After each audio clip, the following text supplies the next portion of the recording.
Hello friend. Sociology with Dhruv Dikshit channel में BA द्वितीय वर्ष मध्य प्रदेश में राष्ट्रीय शिक्षा नीति 2020 के तहत पाठ्यक्रमों में बदलाव हुआ है।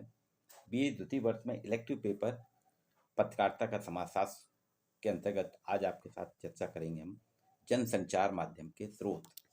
ये sources of mass media. Media संचार व्यवस्था का एक महत्वपूर्ण पक्ष है। यह व्यक्ति के प्रतिदिन के जीवन से जुड़ गया है। वर्तमान स्थिति में इसके महत्व को बच्चे से लेकर बुजुर्ग तक अच्छे से जानते हैं। यही कारण है कि आज इसकी पहुंच व्यक्ति के ड्राइंग रूम तक हो गई। ड्राइंग रूम से लेकर बेडरूम तक मीडिया पहुंच गया। ऐसा कोई भी महत्वपूर्ण माध्यम दृष्टिगोचर नहीं होता जिसका प्रभाव व्यक्ति के अंतरंग जीवन जैसे मीडिया का है वैसा हो। मानव समाज के पास जनसंचार के आज इतने ज़्यादा साधन हैं। अगर 200 साल पहले के समाज से हम संचार माध्यमों की तुलना करें तो हमें लगता है कि वो तो बहुत ही पिछड़ा हुआ। 200 साल पहले हम बहुत पिछड़े हुए थे। इसलिए कहा जाता है कि वर्तमान युग संचार के विस्फोट का युग है। 20वीं सदी के अंतिम 2 दशकों में संचार प्रक्रिया की विधा, तकनीक, माध्यम के स्वरूपों में व्यापक बदलाव आया और उसने विस्फोट कर दिया। संचार माध्यम ने वर्तमान परिस्थिति में समूचे विश्व को एक लघु विश्वग्राम, एक छोटे से वर्ल्ड विलेज में कन्वर्ट कर दिया। आज विश्व के किसी भी कोने में कोई भी घटना घटती है तो उसकी जानकारी तत्काल कुछ सेकंड में ही विश्व के कोने कोने में संचारित हो जाती है। जैसे ऐसा हो, आप उसको इस तरीके मानिए कि अमेरिका में कोई घटना हो रही है, उसकी जानकारी मुझको मिल रही है, ऐसा लगेगा जैसे मेरे पड़ोस में किसी के यहाँ कोई घटना घटित हुई हो। 21वीं सदी में संचार माध्यम विस्फोटक तरीके से समाज में भावनाओं का निर्माण कर रहा है, नई नई संभावनाएं विकसित कर रहा है, रोजगार के साधन क्रिएट कर रहा है। इसने समाज तथा व्यक्ति को व्यापक स्तर पर प्रभावित किया है। सभी आयु वर्ग के लोग आज संचार माध्यमों से प्रभावित हैं। समाचार पत्र, पत्रिकाएं, रेडियो, सिनेमा, टेलीविजन, उपग्रह क्रांति, इंटरनेट के दौर में आधुनिक संचार तकनीक ने फैक्स, ईमेल, इंटरनेट जैसी कंप्यूटर आधारित संचार माध्यमों से पूरे परिदृश्य को बदल दिया है। 21वीं सदी में प्रवेश के साथ ही आधुनिक सूचना तंत्र अपने करिश्मे से मानव जनजीवन के प्रत्येक पहलू को प्रभावित कर रहे हैं। अब आप देखिए, आपको एडमिशन चाहिए तो ऑनलाइन एडमिशन लेना पड़ता है, परीक्षा फॉर्म ऑनलाइन भरना पड़ता है, पैसे का ट्रांजेक्शन हमारा पूरा ऑनलाइन हो रहा है, मनोरंजन हम पूरे ऑनलाइन कर रहे हैं, शिक्षा हमारी ऑनलाइन हो गई, खेल ऑनलाइन हो गए। सारी चीज़ें आज कंप्यूटर आधारित हो गई, जो कि जनसंचार के माध्यमों से। ये जनसंचार ने क्या करा है कि सैटेलाइट के आने के बाद तो बहुत तेजी से, पहले भी था, ऐसा नहीं कि पहले नहीं था, पृथ्वी पे चैतन्य युग से मनुष्य के जन्म के साथ ही संचार माध्यम शुरू हो गए। पहले ऐसा माना जाता था कि जंगल में या कहीं पे कोई आग का धुआं उठता था, उससे अंदाज लगाते थे वहां पे कोई, वो संकेत था, सिंबॉलिक था कि आग का धुआं बता रहा है कि वहां पे बस्ती है।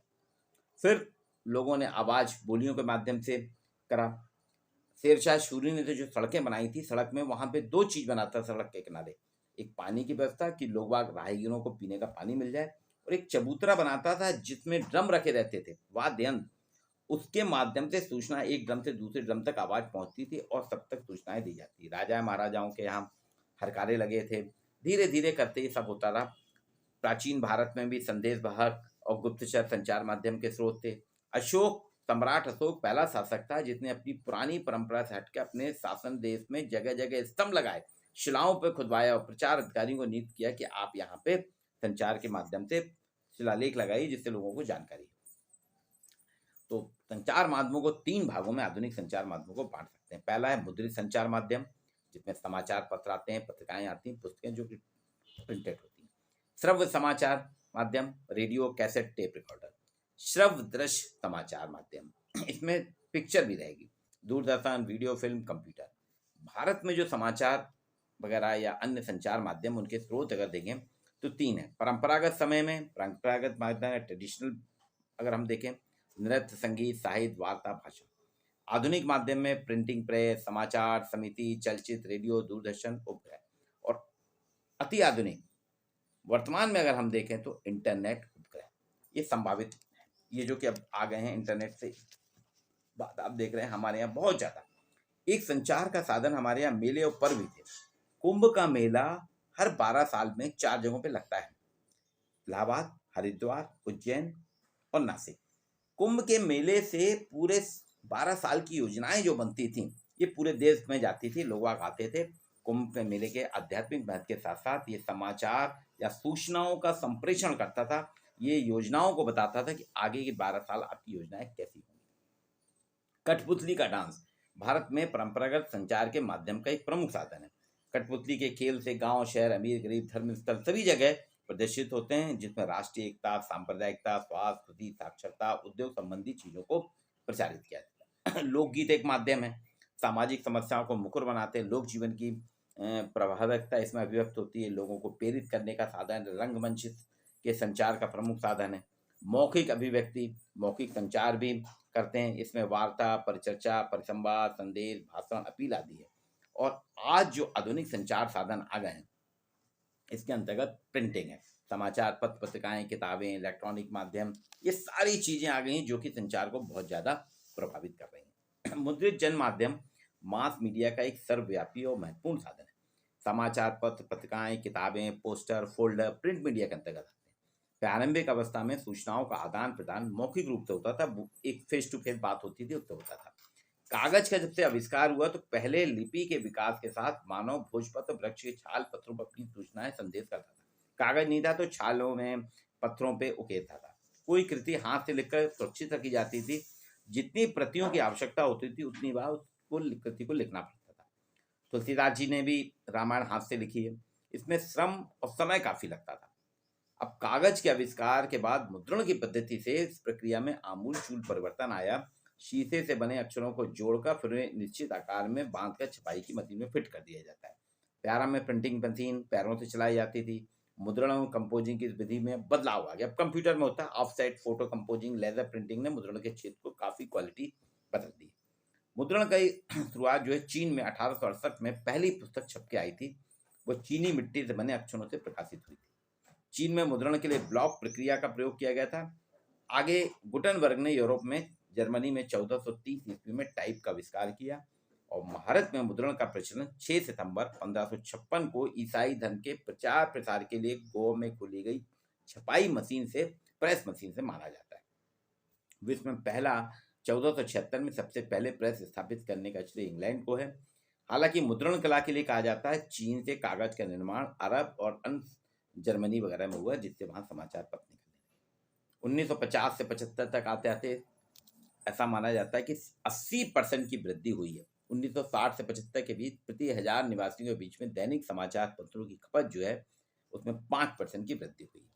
अब समाचार पत्र मुद्रित के बाद अब इसमें कौन कौन से माध्यम है देखिए। प्रिंट या मुद्रित माध्यम में न्यूज़पेपर, आपके घर में रोज सवेरे आता है समाचार पत्र। लघु पत्र पत्रिकाएं, ये साप्ताहिक हैं, पाक्षिक हैं, मंथली हैं।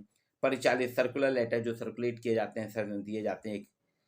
पोस्टर के माध्यम हम सूचनाएं देते हैं। पुस्तकें जैसे आपके पाठ्यक्रम की पुस्तकें हैं। अब इलेक्ट्रॉनिक संचार माध्यमों में आप देखिए, सबसे पहले रेडियो के आविष्कार ने सूचना के क्षेत्र में बहुत बड़ी क्रांति की। किसी भी सूचना संदेश को एक साथ लाखों लोगों तक पहुंचाने की क्षमता रेडियो में, और वो बहुत सरलता है। विद्युत ऊर्जा की शक्ति के द्वारा रेडियो ध्वनि तरंगे एक स्थान से दूसरे स्थान पर चली जाती हैं और इतने कम समय में पहुंच जाती हैं कि आप सोच भी नहीं सकते। रेडियो से द्वितीय वर्ल्ड वार में तो पूरी युद्ध की सूचनाएं रेडियो से ही मिलती थी। भारत में 1927 में रेडियो का प्रसारण प्रारंभ हुआ था। मुंबई, कलकत्ता में प्राइवेट ट्रांसमीटर ने कार्य करना प्रारंभ किया। फिर 1930 में सरकार ने इसका नाम इंडियन ब्रॉडकास्टिंग सर्विस रखा और 1936 में इसका नाम बदलकर ऑल इंडिया रेडियो और 1957 में इसका नाम आकाशवाणी रख दिया गया और जो आज तक चल रहा है। हमारे यहाँ बहुत सेंटर हैं, आकाशवाणी के बहुत से केंद्र हैं। आकाशवाणी जनता को मनोरंजन करने के साथ साथ शिक्षित भी करती है। आंखों देखा हाल युवकों को लोकप्रिय बनाता है। रेडियो के माध्यम से कमेंट्री आती थी, अब तो टीवी में हम देख रहे हैं। खेती की खबरें आती हैं, बहुत से बिना का गीतमाला तो रेडियो का सबसे हिट प्रोग्राम था मनोरंजन का। टेलीफोन, इसके बाद टेलीफोन के आविष्कार ने एक और क्रांति की। 1873 में अमेरिकी वैज्ञानिक अलेक्जेंडर ग्राहम बेल ने इसका आविष्कार किया था। फिर 1877 में थॉमस एल्वा एडिसन ने इसमें सुधार करके लगातार परिवर्तन होता जा रहा है और टेलीफोन आज एक संदेश वाहक ना होकर चौमुखी विकास का आधारभूत जरूरत बन गया। अब टेलीफोन तो देखिए, आप आपके मोबाइल में, आपके हाथ में रहता है, आपके पॉकेट में रहता है, सब कुछ दुनिया इसने बदल दी। फिल्मी जनसंचार का एक माध्यम है। फिल्मों के माध्यम से, दृश्य के माध्यम से देखते हैं, इतनी जल्दी घटित होती है। जानकारी है आपको, 3 घंटे 2 घंटे की फिल्म देख के आप देख लेते हैं। भारत में पहली बार 7 जुलाई 1896 को मुंबई वाटसन होटल में ल्यूमरे बंधुओं ने 6 लघु फीचर फिल्मों का प्रदर्शन किया था। भारत की पहली प्रथम फीचर फिल्म है राजा हरिश्चंद्र, जिसका निर्माण 1913 ईस्वी में हुआ। भारतीय संस्कृति के जो प्रमुख हैं फिल्मों के, दादा साहब फाल्के को भारतीय सिनेमा का जन्मदाता के रूप में माना जाता है और फाल्के अवार्ड भी उन्हीं के उसमें चलता है। भारत में आज लगभग 9,000 से अधिक सिनेमा घर हैं। अब तो मल्टीप्लेक्स का जमाना आ गया है, तो सिनेमा घरों की संख्या कम हो रही है और इसमें प्रतिदिन कम से कम 5 करोड़ से अधिक व्यक्ति फिल्म देखते हैं। इसको भी कई भागों में बांटा गया: feature film, children film, news film, वृत्तचित्र, television film, public relation film, विज्ञापन फिल्म और निर्देशन। टेलीविज़न, इसके बाद टेलीविज़न देखिए, टेलीविज़न आज दूरदर्शन का सबसे सर्वाधिक प्रभावशाली माध्यम है। ध्वनि के साथ चित्रें भी आप इसको देखते हैं। ग्लोबल स्तर पे धीरे-धीरे इतना फैल गया है कि हर घर में टेलीविज़न आपको देखने मिलेगा। यहाँ तक एक-एक घर में 2-2, 3-3 टेलीविज़न है। दूरदर्शन का आविष्कार सन 1922 में स्कॉटलैंड के जेल बेयर्ड ने किया था। दूरदर्शन का विश्व में प्रथम निर्मित कार्यक्रमों का प्रसारण 1936 में ब्रिटेन में बीबीसी ने प्रारंभ किया था। फ्रांस में 1938 में, न्यूयॉर्क में 1939, अमेरिका में 1941 में टेलीविजन आया और 1950 तक केवल 5 देश थे जिनके पास नियमित टीवी सेवा थी। 1955 में संख्या बढ़कर 17 हो गई और 1960 में बढ़ के 54 हो गई। आज लगभग सभी देशों में टीवी है। यूनेस्को का सर्वेक्षण बताता है कि सिर्फ ब्रिटिश और फ्रांसीसी टेलीविजन ही विकासशील देशों को हर साल 20,000 घंटे का प्रसारण निर्यात करते हैं। भारत में 15 सितंबर 1959 में यूनेस्को द्वारा बनाई गई एक योजना के अंतर्गत टीवी प्रसारण दिल्ली से हुआ था। पहले राष्ट्रपति डॉक्टर राजेंद्र प्रसाद ने इसका प्रायोगिक टीवी केंद्र का उद्घाटन किया था और दूसरा प्रसारण केंद्र खुलने में 13 साल लगे। अक्टूबर 1972 में बम्बई में, फिर इसी वर्ष पूना में प्रसारण प्रारंभ हुआ और उसके बाद 1973 में अमृतसर, श्रीनगर में, 1975 में कलकत्ता, मद्रास, लखनऊ में, 1976 में टेलीविजन प्रसारण क्षमता बढ़ के रायपुर में आई थी, मध्य प्रदेश में था और आज तो सभी जगह है। 15 अगस्त 1982 को इसमें रंगीन टीवी आ गया। इनसेट से राष्ट्रीय प्रसारण होने लगे और आज धीरे धीरे सैटेलाइट के माध्यम से टीवी हर घर में अपनी पहुंच बना चुका है। साधनों का आधुनिक साधन जो सर्वाधिक प्रयोग में हो रहा है वो है इंटरनेट। इंटरनेट पूरी दुनिया को जोड़ने वाली आधुनिक विकसित संचार प्रणाली। इंटरनेट अपने आप में कोई स्वतंत्र आविष्कार नहीं है, बल्कि फ़ोन और कंप्यूटर पर व्यवस्थित प्रयोग है। 20वीं सदी के आखिरी समय में इंटरनेट का जबरदस्त प्रभाव हुआ, खासकर युवा वर्ग का आकर्षण इस ओर काफ़ी हुआ है। टेलीफोन ने जिस दुनिया को एक गांव में बदल दिया था, उसे इंटरनेट ने कंप्यूटर या मोबाइल की स्क्रीन तक सीमित कर दिया। इंटरनेट ऑप्टिकल फाइबर तारों से जुड़े कंप्यूटरों का व्यापक नेटवर्क है। इसमें सूचना, ध्वनि, चित्र, आवाज़ आदि को प्रकाश की गति से भेजा जाता है। कंप्यूटर, टेलीफोन और इलेक्ट्रॉनिक्स प्रणाली का संयोजन ही इंटरनेट है। आज वर्ल्ड में जितने भी कंप्यूटर संजाल हैं सक्रिय, इसमें इंटरनेट ही सबसे बड़ा माध्यम है। इंटरनेट का जन्म अमेरिकी रक्षा विभाग पेंटागन से संबंधित है। 1969 में 1969 में ARPANET ने योजना बनाई थी। पेंटागन के वैज्ञानिकों ने AB advance research project agency, प्रतिरक्षा संबंधी शोध करने वाली संस्थाओं को कंप्यूटर से एक दूसरे के बीच संवाद सूत्र बनाने के लिए पैकेट स्विच नेटवर्क के साथ जोड़ दिया। और सॉफ्टवेयर और डाटाबेस इंटरनेट का आधार है। इंटरनेट नामक सूचना से महामार्ग का भारत में जो शुभारंभ भारत में इंटरनेट हुआ 15 अगस्त 1995 को। ये विदेश संचार निगम से प्रारंभ हुई थी और भारत में से गेटवे इंटरनेट एक्सेस सर्विस कहते हैं। आज धीरे धीरे इंटरनेट इतनी तेज़ी से बढ़ गया कि हमारे सारे काम इंटरनेट से ही होते हैं। ये कुछ जनसंचार साधनों के साधन, जनसंचार क्या हैं, उन पे आज आपसे मैंने चर्चा की, जो BA द्वितीय वर्ष में पत्रकारिता का समाजशास्त्र विषय के अंतर्गत है। विद्यार्थियों, इस विषय पे आगे आपके साथ और चर्चा होगी। आप मेरे YouTube channel sociology with Dhruv Dixit को लाइक कीजिए। आपको ऐसे ही विषय से संबंधित सारी जानकारियाँ आगे भी मिलती रहेंगी। आज के लिए इतना ही।